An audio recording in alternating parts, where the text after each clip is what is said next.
Hello, everybody. Good afternoon, and thank you so much for joining us for today's WiCyS webinar with Sandia National Labs presenting on the topic sorting alphabet soup.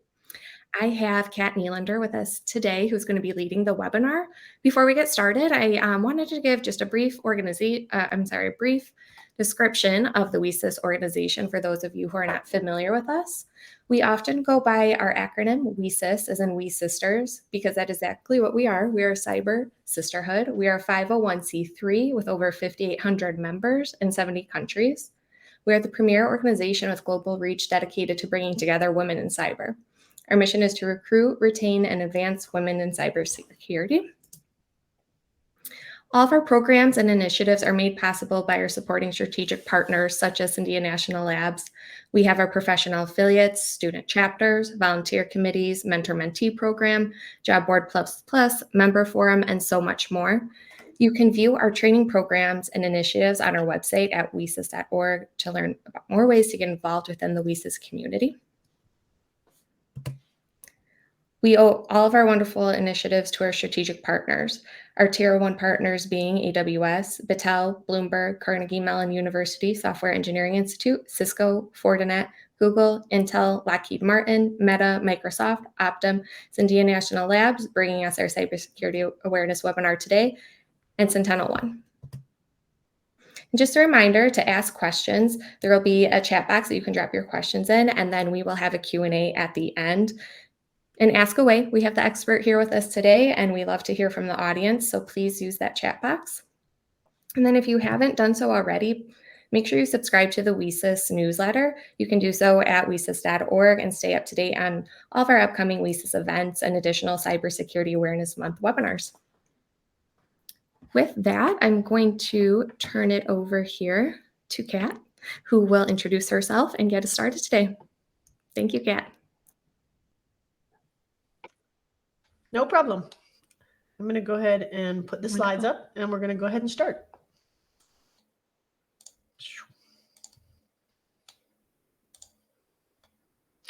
So today I'm going to talk about a broad range of subjects, and there are so many acronyms and nomenclature tied to cybersecurity that sometimes it gets really confusing.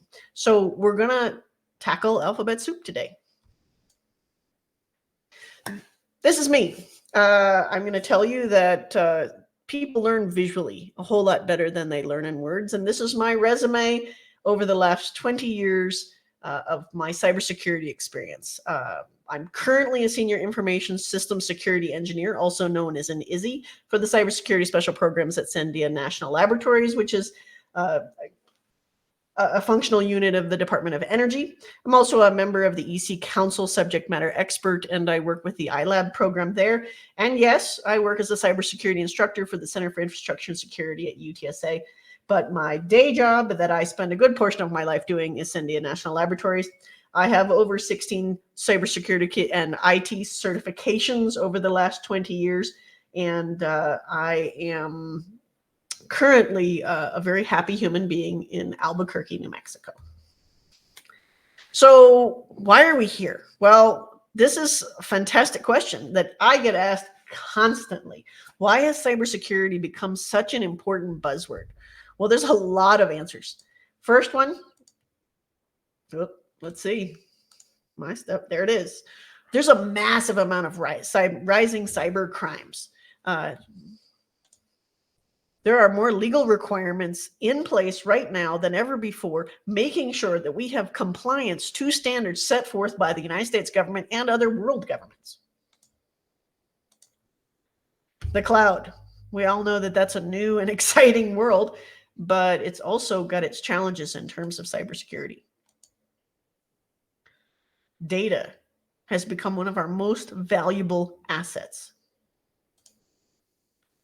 The cost of a cyber risk. Not only are we losing assets and valuable assets, we're being fined by government agencies and or standardization committees for not following the compliance of those cyber risks or being aware of those cyber risks. Yes, cybersecurity on average makes 18% in pay over a standard IT professional. IoT is exploding. We even had to come up with IPv6. So we had a broader range of IPs to choose from so that we could continue to do business. And with the growth of IoT devices, we have different security concerns to be aware of. And most importantly, which is probably most applicable, is there is 0% unemployment in cybersecurity. Right now, they are looking and searching for anyone and everyone who could possibly fit and need those roles.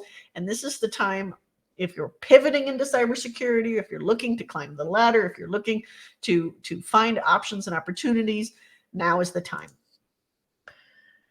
Per the NIST cybersecurity framework, there are 33 specialty areas in cybersecurity. So when we talk about cybersecurity, I want everybody to remember there are 33 different kinds and 33 different niches and 33 potentially different kinds of opportunities to do cybersecurity work.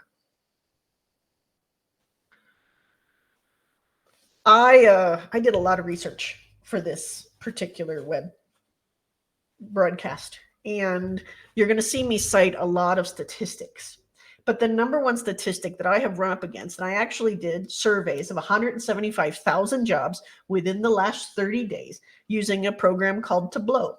And in Tableau, I searched everything possible that you could search for on how to create a common nomenclature so that people can break into cyber or improve in cyber or a level of things. And the number one thing that seems to show up across the board on 175,000 jobs, you named it, education. Well, there's this word that we're all looking for, and when you're trying to break into cyber, and it's the word entry level. And I'm going to tell you that that is a total misnomer. What does that really mean?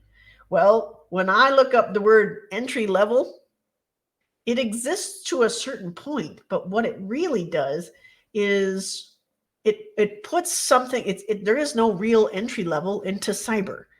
NIST, or the NSA, defines entry level as requiring a bachelor's degree plus 3 years of relevant experience, less with higher degrees. That doesn't sound entry level.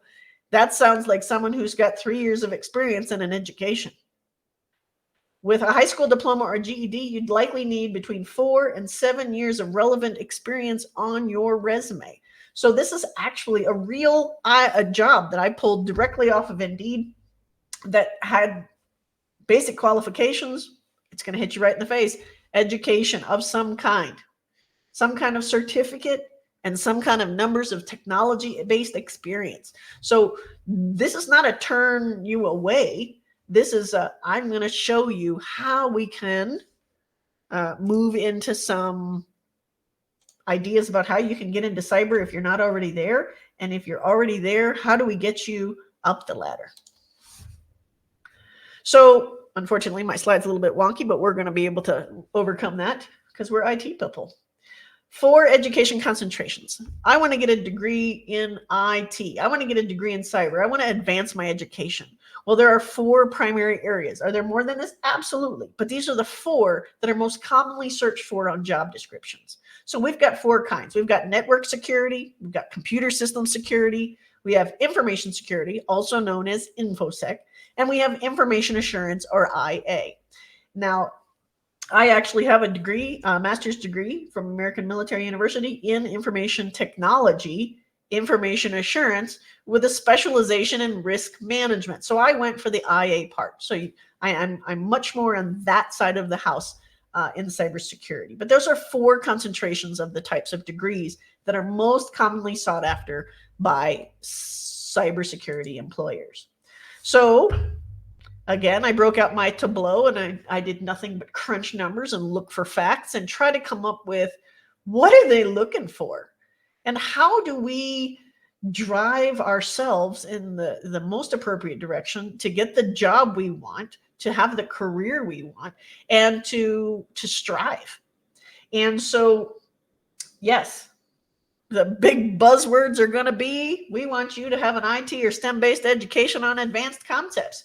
That doesn't, and a STEM degree could be a math degree. It could be a biology. It could be anything STEM. They want you to think a certain way. They want you to be able to accept challenges, and they want you to test theories.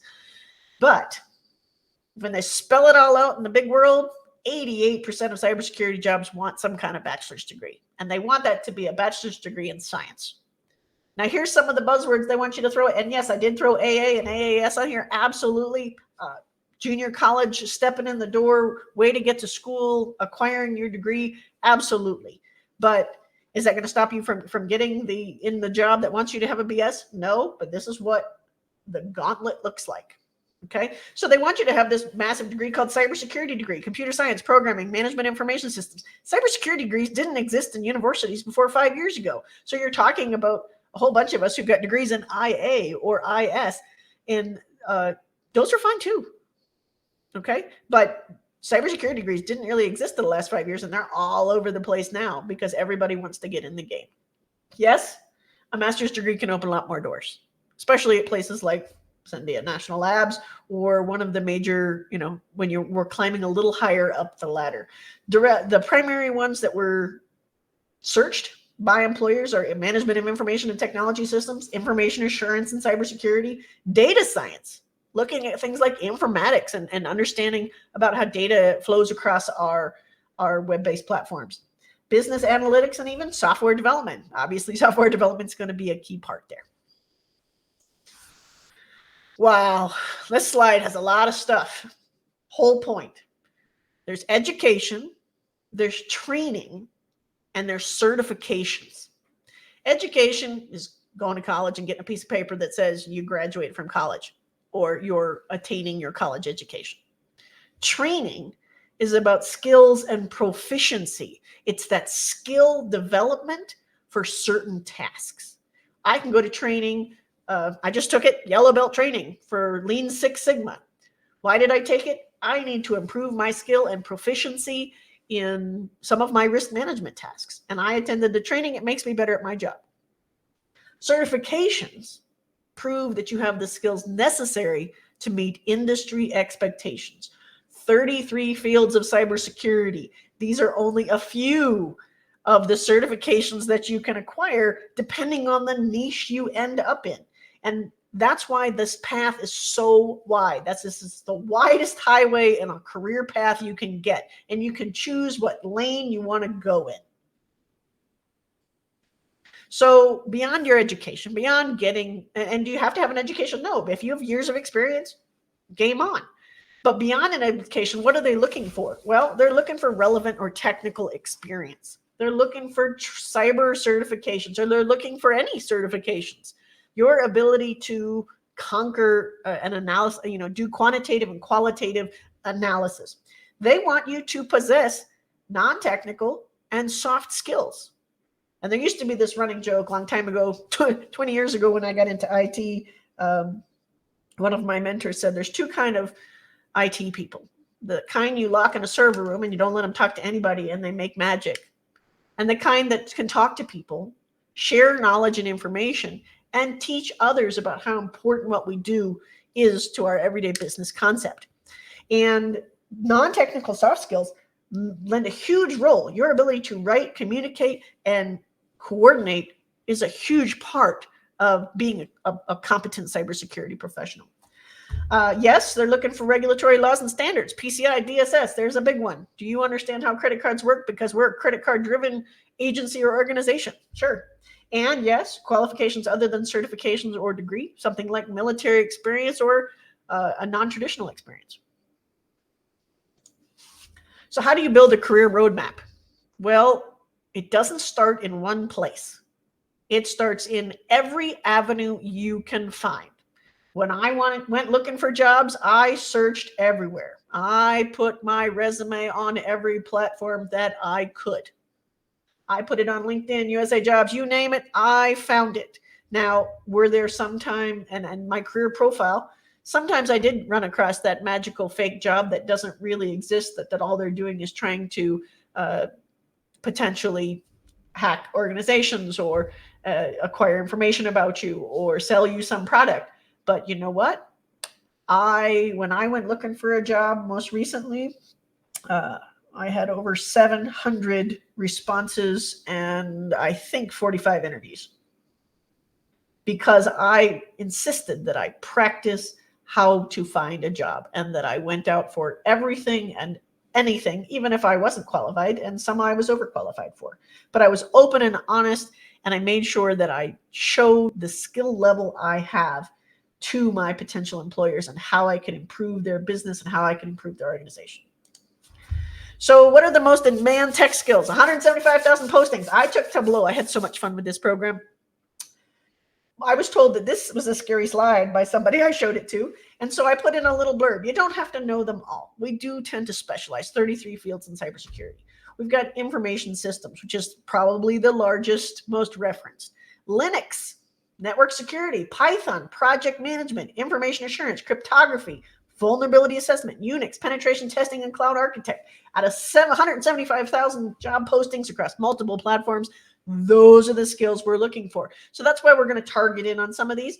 No, do I know all of these? No, but I have about 6 of them. The more skills I have in some of these referenced areas, the better I do. So this is a fabulous reference. Take a look. Information security analyst. Someone, and this is a broad range of description, but this is the #1 spot that people are looking for. These are the top cybersecurity listings. Critical infrastructure, application security, network security, cloud security, Internet of Things security. That's what they're looking for. But they're looking for them under the names information security analyst, cybersecurity analyst, SOC analyst, CISO. Well, CISO would be a little higher, but security engineer. So you're looking at demand, supply and demand. Where do I want to fit, or what level of skill do I need to have to fit into some of these? Information security analyst is not at the tip top of the food chain, but it's definitely in demand, and it's a step in the door. So take a look at what's out there. Do your research on the jobs that are out there. Take a look at what they're looking for and start aligning yourself with what you're comfortable with and what they're looking for. I put this out there a couple of weeks ago on the WiCyS website, and everybody had a huge response to this. And it's really, this is the way things work. We have entry level. Again, that's a misnomer because entry level really means that you have an education, training, skills, potential certifications, and a couple of years of experience.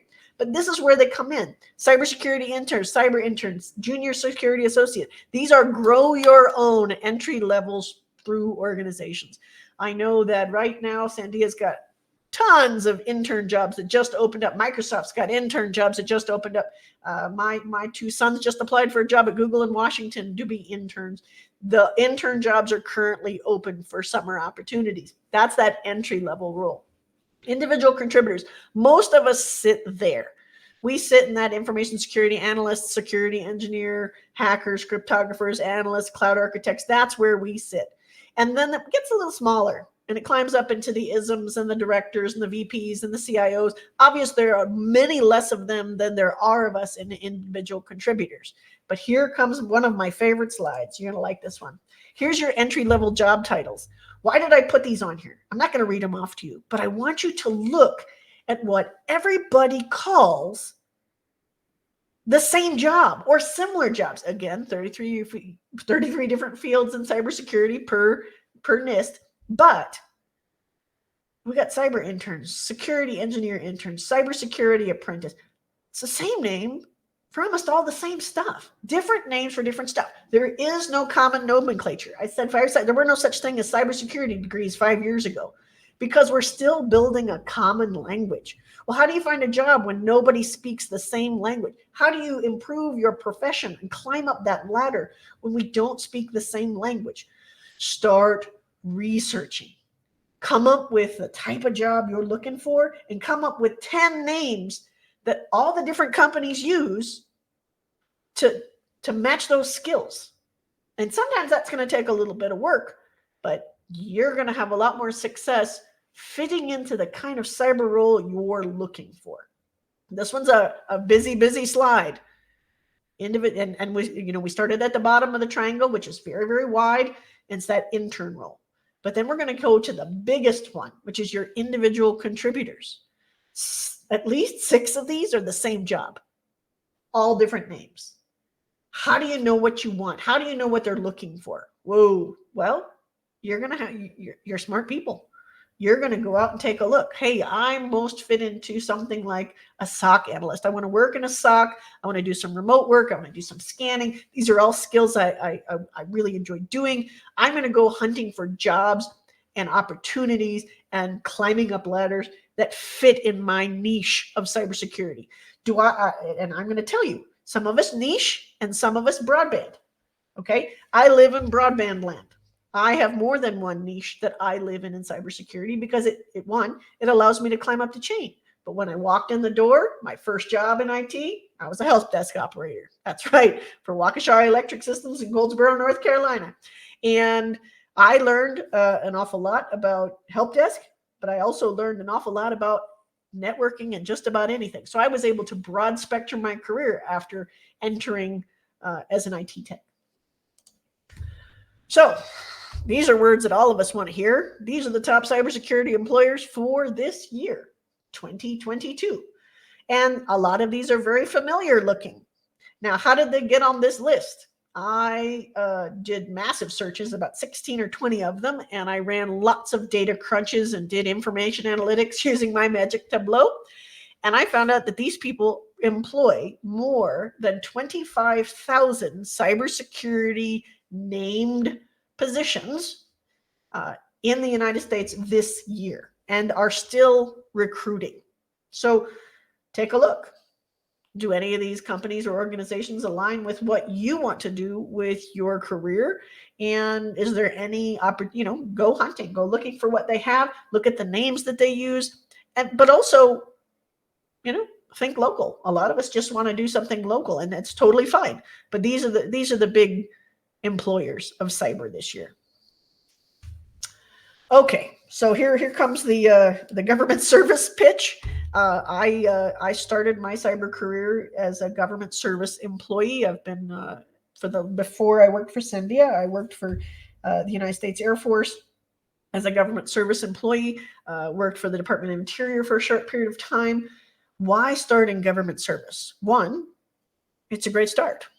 No, you don't make the same kind of money you do in the private sector, but there's a lot of grow your own opportunities. They will help you pay for your search. Sometimes they'll help you pay for your education. Sometimes, thank you, United States Air Force, who paid for my master's degree. It's an opportunity that might open a door. You go do it for 2-3 years, or potentially you have a 20-year career. But those are options that not everybody jumps into right away because they want to work for the big cyber guys. All right. So if you're going to consider working for even the private sector, you need to start considering things like clearances, background checks. They're going to look and see if you were the party animal. They're going to check out your social media. They're going to check your driving record and your credit report. And they're going to look and see your criminal record if you have one at all. And they're going to know if you've ever been to court. Why is that important? Well, that's not just government. That's also the private sector. They want to protect their information and assets. And this is the primary way we do this. We make sure we vet our people. And we vet, people have been vetting people for years. But if you're in cybersecurity, you get vetted a little harder. So think about what you post before you post it, and think about your career 3, 5, 6 years down the road by making good choices. Clearances, by the way, U.S. government pays about $10,000 to get you a clearance. And getting a clearance really helps a little later in a lot of ways, but it also shows that you're responsible, dependable, and really, or responsible and dependable employee who can be trusted with secrets of the organization. I do see that I have some questions. I'm gonna answer those at the end, and I think we're probably gonna have quite a few, but I have some of this to knock out just a little bit further. If you do any federal work for any federal organization or any organization that does federal work, they have something called the DoD 8570. The DoD 8570 is the baseline that the government requires you have specific certifications to meet industry standards. Now, this is not all of the 8570 requirements. These are the most commonly acquired in each role. And there's 4 roles in the 8570. And I just threw some of these out there, but I also put in the link. How do you know if you're going to do some government work? How do you know what's expected of you? And what level do you want to climb in on? Do you want to come in as a level 1, a level 2, a level 3? Each level has a different type of certification, and there's a big choice. There's quite a few choices in each one of those areas. But if you're thinking about doing government work, I think you should look up the DoD 8570 and take a look at what they're looking for before you start. So how do you gain experience without a job? I'm going to step this up a teeny tiny bit, but 1, you need to build the technical knowledge. You're in high school, you're in college, you are already in the profession, you're doing something else. Build up a level of technical knowledge. Spend time every day learning something about computers and technology. Get a skill set. How do you get a skill set? Climb onto Microsoft, and this is not where I usually point people, but climb into Microsoft. They've got 99 fundamental certs. All the training is free. You can climb in, you take the training, you take the certification, you have a fundamental certification, and I think 23 skill areas. Acquire skills, prove you know them, and get an understanding of them. 2nd, complete a basic technology project for yourself or someone you know. What the heck does that mean? Go find grandma and teach her how to lock up her phone, how to be cyber secure, how to turn on MFA. Teach your friends, your colleagues, teach them the skill you learned and put it into action and show them you know how to do it. 3, often up your technical knowledge in a volunteer setting. I have 2 sons who are not cyber engineers, but they're definitely going into IT. And both of them volunteered a good portion of,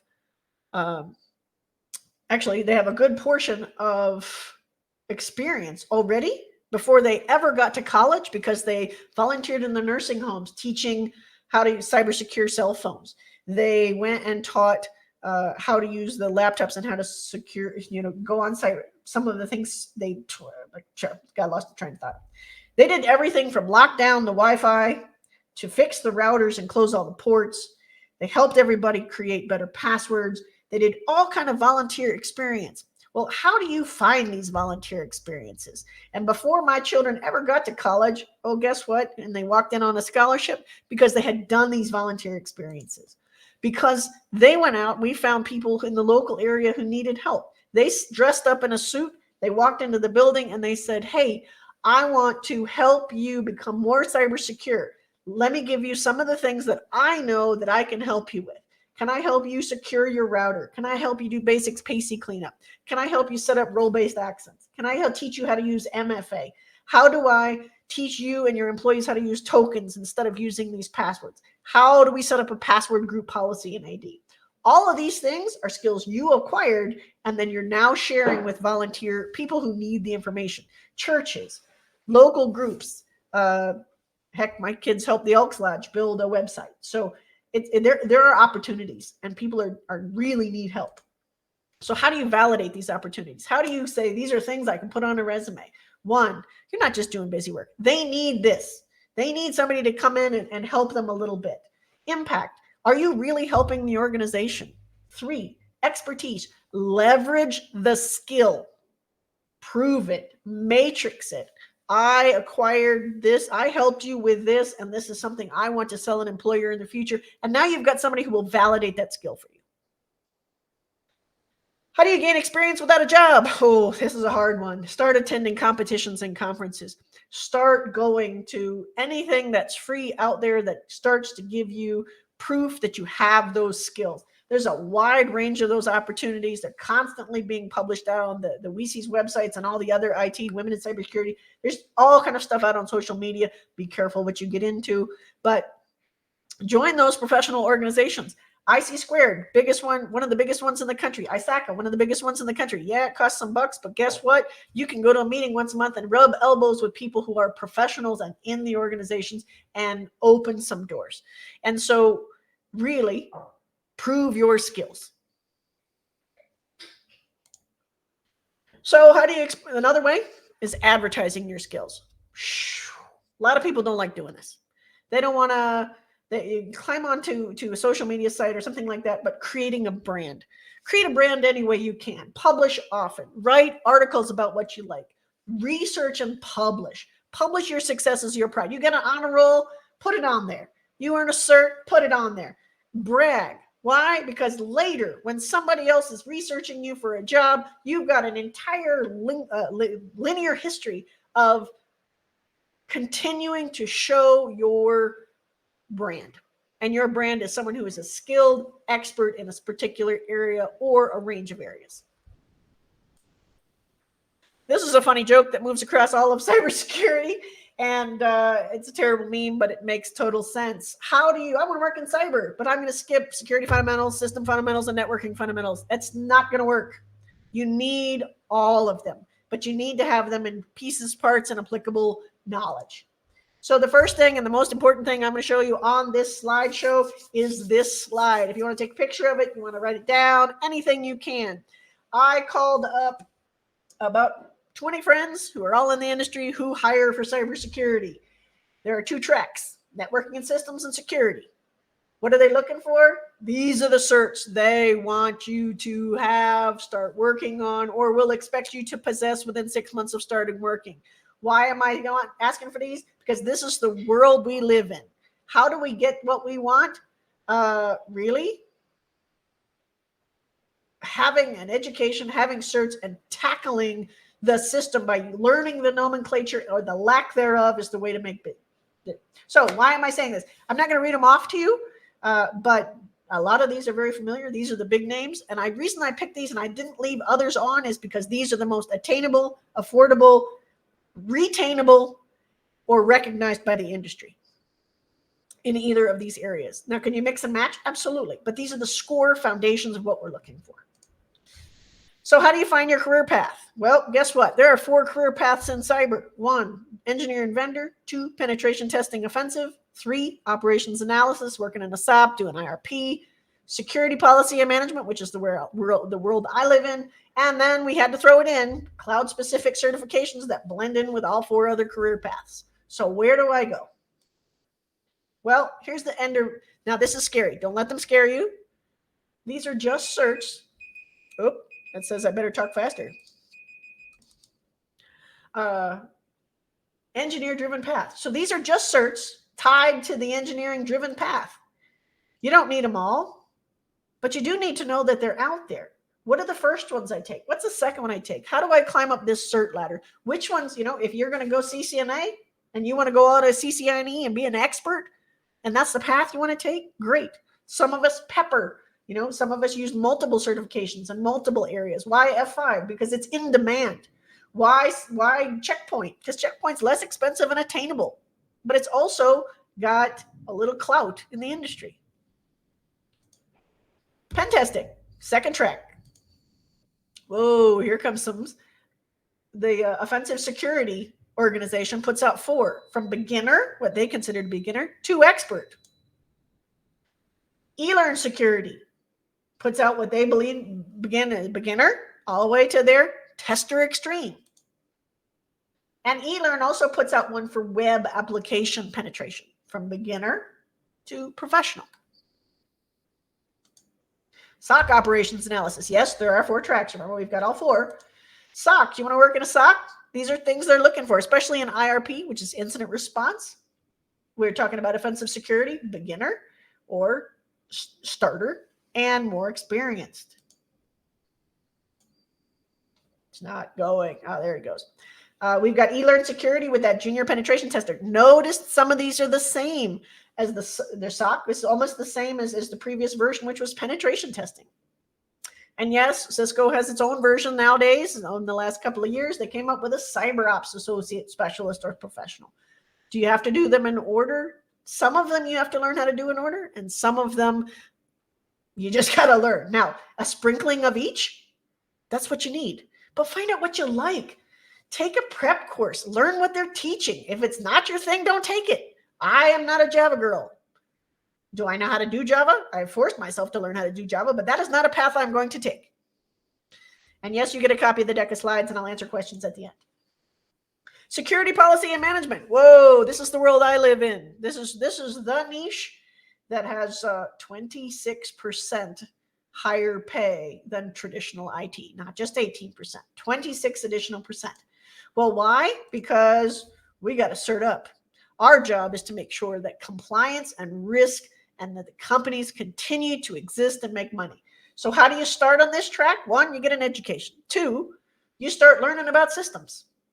Can you get a CCISP at the gate? No, you got to be in 5 years before you can get a CCSP. But you know what? I have a young friend who works for me at work.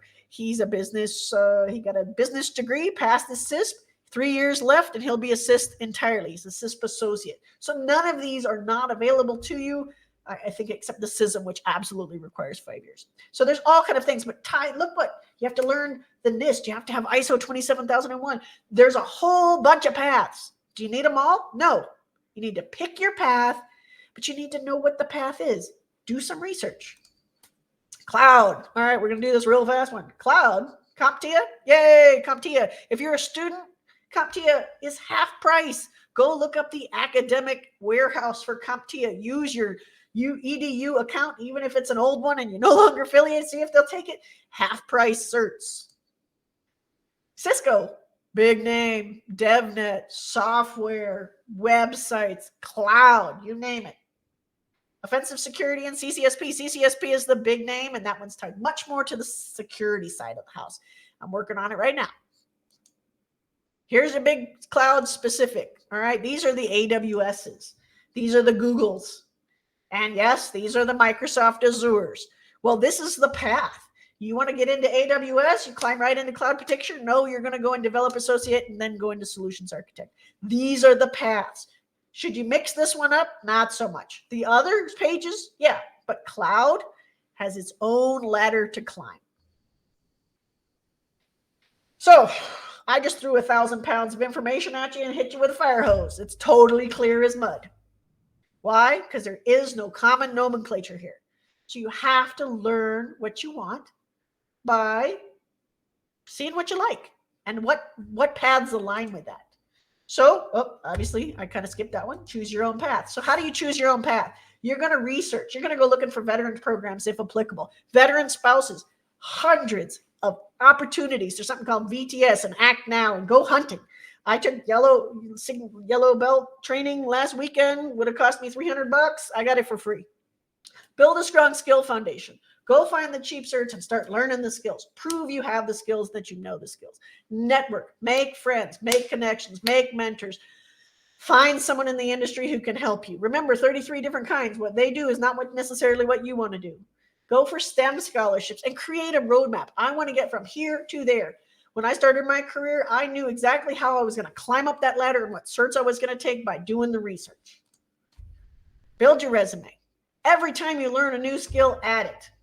Add in the keywords. Add in the keywords they're looking for. Go look at job descriptions and find out what they're looking for and add those keywords in as long as they apply. Get yourself a photo, a real one, a good one, and keep that resume current across all platforms. And there's this magical thing out there. I know it's not free, but it does have a student discount. It's called JobScan. There's a resume writing lab. JobScan, you put in the job, you put in your resume, and you can match it to get through the HR gauntlet that stops you from getting through. I think my job at Sandia was a 99% match, not because I used the JobScan, but because I was so in line with exactly what I wanted to do, and their job was a perfect lineup. So I only got 2 slides left. Practice technical interviews. If you walk into an interview and you can't talk about your skill, you can't talk about how you want to improve their business, it gets hard. Practice with everybody. Find people in the industry to practice with. Find people outside the industry to practice. Get comfortable with talking about you and bragging on what you're capable of doing. Find companies that are going to invest in your career. I found the United States Air Force. They got me a master's degree. They got me 5 certifications and a clearance. Opening my door for Sandia. And so you need to find a place that's going to open your door. And whether that's the local college IT department or whether or not that's a major industry partner, find the one that's going to help your career. Take others with you. As a CISP, the 4th premise that I have to uphold is give back. Take others with you. Teach, share, and cooperate. Success is not an accident. It's hard work, perseverance, learning, studying, sacrifice. I still work 2 jobs. I work for Sandia and I teach. And I have my own veteran-owned, women-owned business. So I think my Q&A. So I'm gonna get to that now. And I apologize for running so fast, but guess what? I had to fire hose you with a potential 33 fields of cybersecurity in a very limited period of time. And I'm going to answer some of these questions. So the first one is, all jobs require experience and certificates. I graduated with a cybersecurity degree in 2022 and looking for a job. What is your advice? And I hope I covered that a little bit. Find your skill area and start sharing it with other people. You know what? When you walk, it's hard because we all got to make a living. And sometimes, you know what? I worked in the United States Air Force not as an IT person initially, and I climbed my way back in, but I had to tread water for a little bit while I shared and built on some of those skills. So unfortunately, studying up for certs. Now, I do know that occasionally, because you've been studying and training for things and putting that on your resume, even if you don't have the cert yet, depends on where you work. I know a fabulous young lady who took my CISSP course, and she went out and got a new job based on the fact that she'd even just taken my course. She's not a CISP yet. Actually, she is now. But at the time, she got her foot in the door just because she'd taken the training. On the background check, I just moved to the United States. Don't much have a history here outside, so they can find online.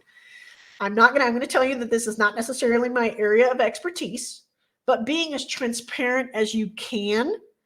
If you're not working for the government, that becomes less of an issue. But you want to be as transparent as possible to them about your credit history, your life history, and being open and honest about that, especially in your interviews, might be helpful. And then a really long one. What do you advise to someone who has a degree and experience in technical skills? Hold on, it just moved. And I want everybody to know that my undergraduate degree is not in IT. I'm an archaeologist.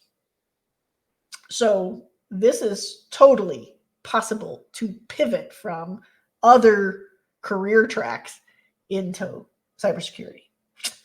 What advice do you have for someone who has a degree and experience and technical skills in the field for almost all entry-level roles, yet cannot find a job due to visa restrictions and spends more time with mentorships, conferences, networking events? I gotcha. Non-clear cybersecurity jobs, and what point do you break through? And I'm going to tell you that, wow, that's so hard. And I feel for you. And I understand that you probably are absolutely qualified to open that door. But I applaud the fact that you're giving back before you can get. And is there a breakthrough point? This industry is brand new. We're talking about careers that just started and just started evolving. And so there has to be a point at which you need to break through. And I suggest that being a personal connection. Start finding people to connect with who might be able to provide you even minor roles in, helping out with church or finding roles that might be able to get you in that door. I'm not a lawyer, so I don't know a whole lot about the visa restrictions, but there is a way in, and just keep hunting. I don't know how much time I have left, so I'm going to ask my helper to tell me how much time I have left. And if there are any other questions, please put them up.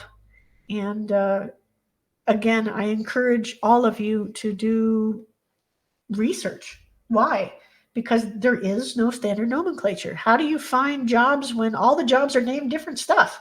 How do you apply skills when all the skills have different names? Learn how they talk and align yourself and your skills, and understand that, if I understand information security and I understand network security, I need to learn all the words that are tied to that. So one of the things I did as I was building my career is every time I acquired a new skill, I put it in a kind of a category. I had this gigantic Excel spreadsheet, and I took all the buzzwords of all the things I learned, And I started dropping them into that Excel spreadsheet. Now that Excel spreadsheet's probably 10 pages long, but when I start building resumes or having to do matches with jobs, these are things that help me show I have those skills. Yes, I have a enormous number of certifications. And as a direct result of having studied my brains out for a good portion of them, I became a SME, which is basically an expert in just about any topic covered by those certs. And all the certs overlap. You take the S plus, you take the CC, you take, the A plus had some in there too, but you're looking at the early certs. I am a cloud engineer. I live in 5 or 6 niches. And the more niches you know, the greater in demand and the further up the triangle you climb. Do you have any more questions that I might be able to answer out there?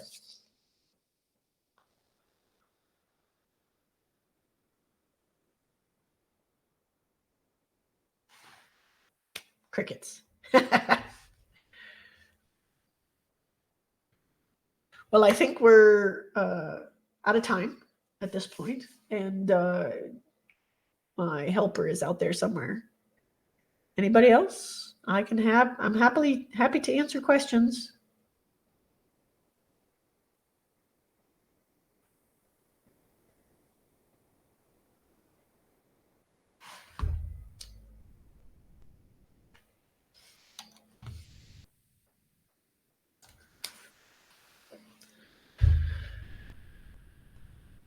All right, I see some questions. And Morgan, I'm ready to go.